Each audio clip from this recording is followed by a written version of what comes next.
Somali Kids TV.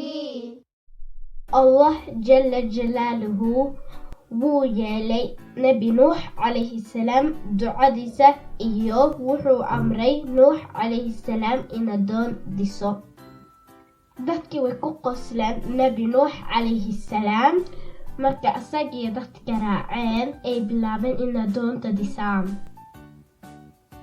Adoontii dhiseen ay dhamaystireen, Allah wuxuu ku amray Nabi Nuux calayhi salaam dhammaan xayawaanka meeshaas ku noolaa inuu ka soo qaado mid dumar iyo mid nin ah oo doonta soo saaro.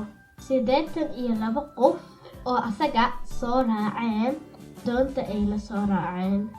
Asaga xaaskiisa iyo wiilkiisa way diideen in doonta raacaan. Allah markaas ka bacdi wuxuu markaas ku soo diray biyo xoog leh iyo dhulka ay cirka ka imaadeen. Waxay noolaay oo dhan biyahaas qaadeen. Waxay keliya ka badbaadeen Nabi Nuux calayhi salaam iyo dadkii doonta la saarnaa. Somali